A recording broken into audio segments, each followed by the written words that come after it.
Oh, it has been a while. It actually feels a little weird to talk, but I know that I have fallen short on the Art of War videos, and I just want to apologize to everyone for that. I don't know if I'll be able to carve out any time for those. I might be able to carve some time out for that in the future. As it stands right now, it's just not going to be something that I can continue. I am still finding time to read, though, especially at night. I've also started writing, which has been one of the many goals on my list of goals. So, very happy about that. But anyway, that's, I guess, some of the quick updates for me. I have officially, I guess, at this time, gone out on my own for the second time, starting an LLC, starting a business. Things are going really, really well. So, keep me... Actually, I don't really even... I already know things are going to keep going great. And that's not just because, I want to sound this way or that way. It's just, I'm not too terribly concerned about the people crying wolf about economic collapse, this, economy, that. I actually believe that I do think that we are in a recession of sorts. And let me just kind of, pull out my financial advisor hat, put on that hat, and put on the, the finance degree, and pull out that quill, as it were. While I do know and think that we're in a recession, I don't think that this is going to be as bad as people are saying.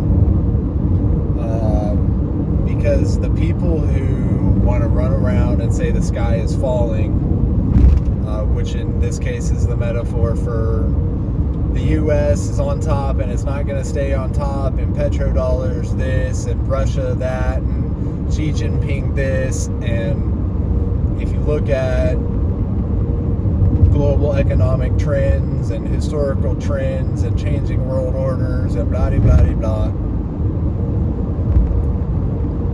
I don't think that things are just going to go into anarchy, the system's going to collapse, and that America is going to become a third world country. I really do believe that with a lot of the implementation of the government as far as electric vehicles are concerned, it's like people don't even realize that they put into law a bill stating that all the infrastructure has to be electric vehicles, and they want to focus on, just had a brain fart, they just want to say, oh my gosh, train of thought, Dave.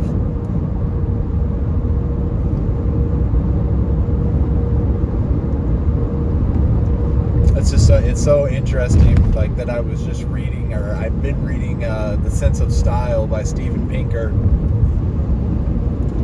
And a lot of time, he talks about, short-term memory and strings of thought that can be held in short-term memory.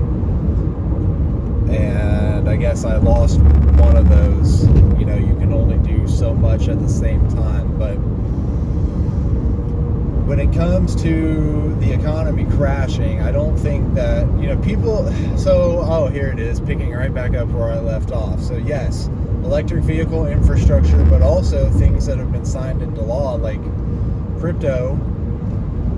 I'm using very loose terms. I don't have, these statements in front of me, but they're out there.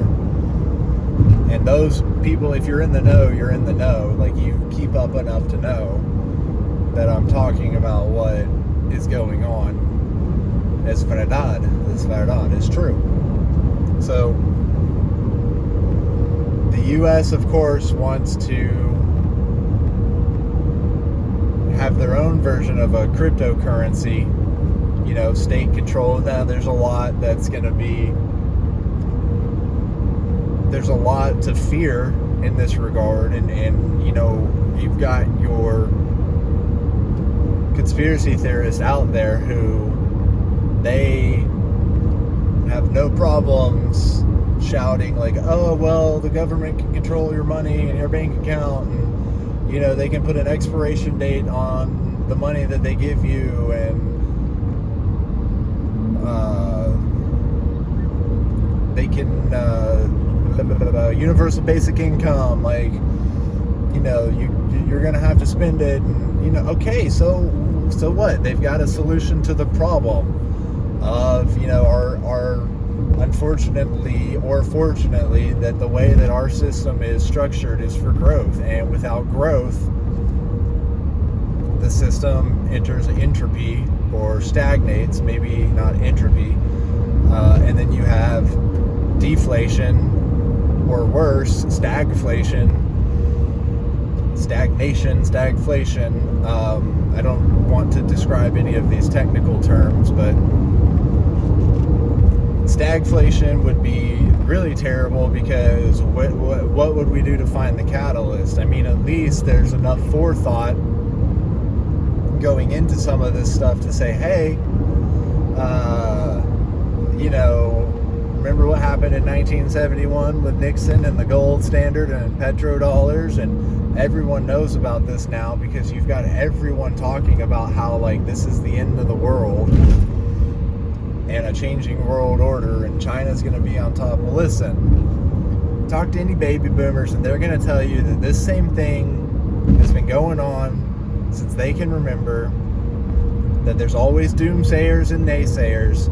So it's really going to depend on the U.S. and our resiliency and run on sentence from hell.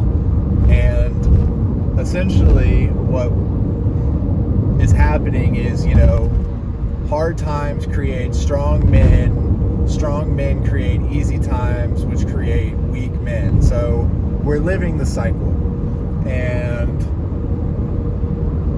I don't really have to, I don't think, discuss in much of a manner, how bad it's gotten, but we have a very, very separated society, and it's been great that Russia and Ukraine are going at it, because now the left and the right can sort of more or less unite against a common cause, which, our neighbors are our neighbors again.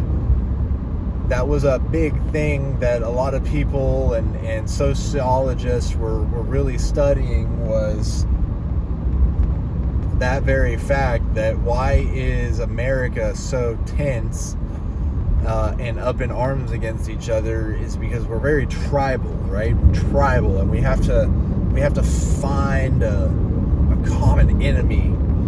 And it was really easy to stay united with your Democrat or conservative neighbors, regardless of if you were a Democrat and your neighbors were conservative. They were still your neighbors, and you would still, let them borrow some sugar, and you didn't lock your doors to them, because of World War I, the Vietnam War, World War II, all of that stuff. I mean, there was always kind of almost all the way throughout history up until the War on Terror,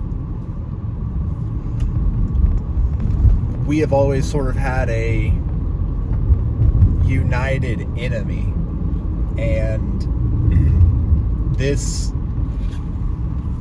enemy, kind of kept our tribal senses focused and kept us on the same side, because we're within the same border. This is our tribe. We're the tribe of the U.S. And that's the tribe of Nazi Germany, or that's the tribe of, the Viet Cong. And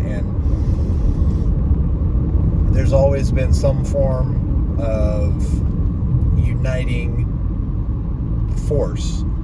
And then we didn't have that for a long time since the War on Terror, and so we saw a lot of this, infighting between the left and the right. And, it still kind of hasn't gone away because of Russia and the Ukraine. But I would say that, in my humble opinion, there's been a huge easing of it. And while there are plenty of conspiracy theories to be abound about why Russia decided to go to war with the Ukraine and why things have unfolded, is because, well, there's a narrative, and whether or not there's a conspiracy, there's still a narrative that needs to be upheld by interested parties, as it were. And these interested parties, they're the ones who have the money to actually fund whichever side or both sides, and they may also be funding the media. They might, so they're essentially getting the narrative written the way they want it broadcast. And there was something interesting that I remember reading about or hearing about. I think I was reading it. Was I reading it? Or was I?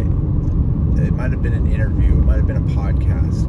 But essentially, the reporters that are going over to report on the Russia and Ukraine situation, they're living in the lap of luxury. They are not doing what reporters did back in the day, getting behind enemy lines, or, getting on the front lines. I misspoke.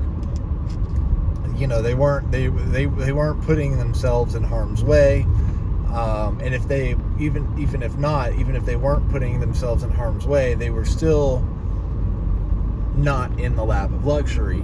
There's like a whole there's just like so many security checkpoints before a reporter, and they're just they've been given the same news story. It's nothing like it used to be. There's no journalistic integrity. There was like one reporter who was getting on the front lines with the Ukrainians and really, trying to tell the story, but he was, to use the term in today's culture, canceled, or, at least he was censored. And so his voice wasn't able to get out there. And it's unfortunate that we're in a time that we have so much access to information. Information overload is actually something that we have to worry about in a lot of times, that there still is an ability to have so much of our information flow restricted and controlled by those who have other interests aside from our own. And I think that, if I'll wave this person through, if it was like one of those things where if I were someone interested in keeping my power or my family's wealth, or moving towards a certain agenda, my goal would be to, yes, kind of do what's happening now, crown another nation as top dog, put America in check. And the reason behind this is because America is the embodiment of the 7 deadly sins. And I am not a religious person, but it's like the vices, right? Like these things that we know of. And so I'm just simply using them as a placeholder term to describe what I mean. We are gluttonous, we are envious. You know, it's insane, our culture, how much different we are from the rest of the world. And that's not to say Europe and Asia aren't completely different, but I mean, America is like the highest rate of obesity ever, and it's not even about like gross or right or wrong, or it's like that's just like a sustainability issue. Like at its core, it's not sustainable. Like it's not fair that there's 400-pound people who are glorified in TV shows, and meanwhile there are kids in third world countries who are starving to death.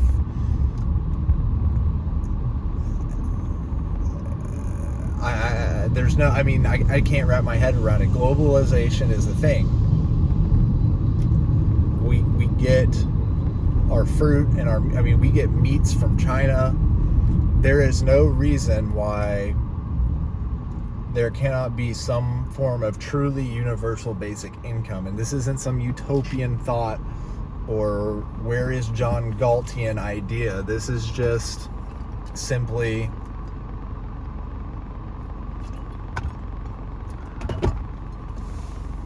is what it is kind of statement. The unfortunate thing is American culture is so much more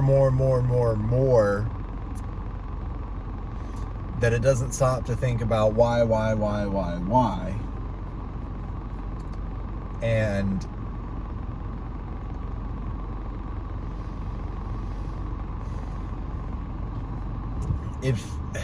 if it was more along the lines of, all right, let's focus on not having the biggest house with the newest stuff, but enjoying our lives.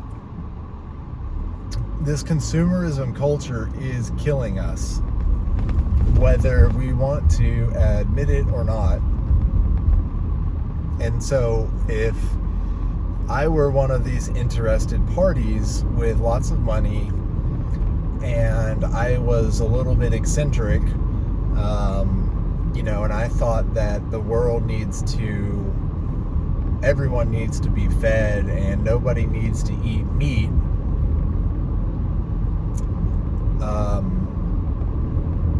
then I would be trying to dethrone the United States and their culture mainly, and I would be trying to put capitalist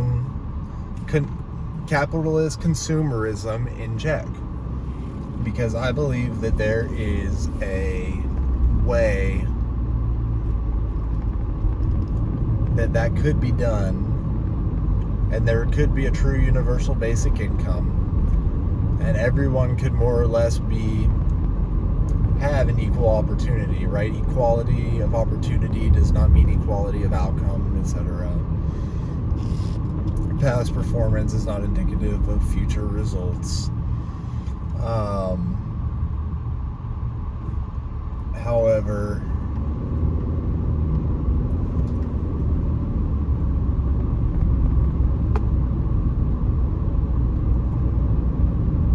I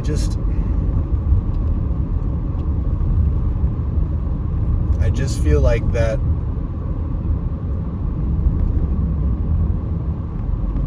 it's gonna happen, but it's not gonna be as bad as some of these actors that are in the media. There's not gonna be any bread on the shelves. There's not gonna... No. Okay? Here's what I think will happen. There's going to be a massive overhaul of the system. Whether the general consensus is for it or against it, it will happen. Because as we know, everything, if voting really counted, if voting really mattered, they wouldn't let us do it. So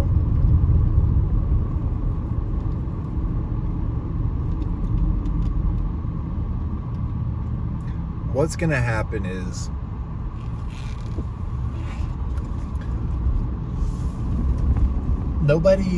there's not going to be riots in the streets. There's not going to be any governments overthrown. But there is going to be thumbs to thumb screws pressure. And there is going to be a lot of folks, like it's going to be like a framework shift, okay?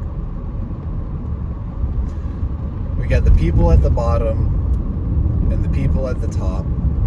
And the framework shift is essentially going to bring everyone down to try to be more or less on equal footing. This is going to be very, very uncomfortable for two of the caste systems that exist in the United States. And those caste systems are the incredibly wealthy,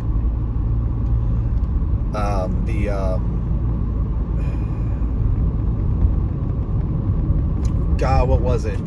There's a term for when this happened before, when I think it was like the proletariat uprising, and they, I forget.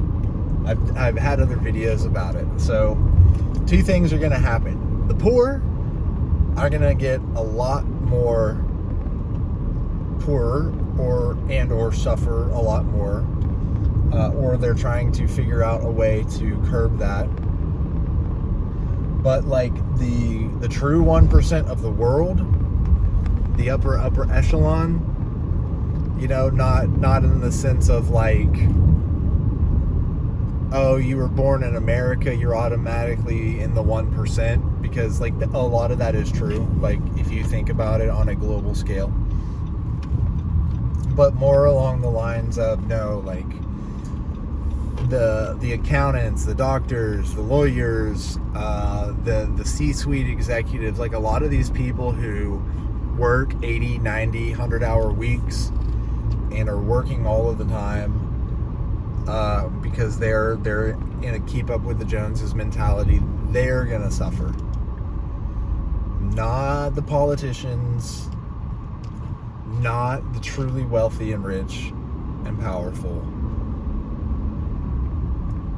The middle class is gonna be turbulent, but again, we have to think about this on a bell curve. A lot of things exist on a bell curve, right? And it's either the bell curve that they exist on, or the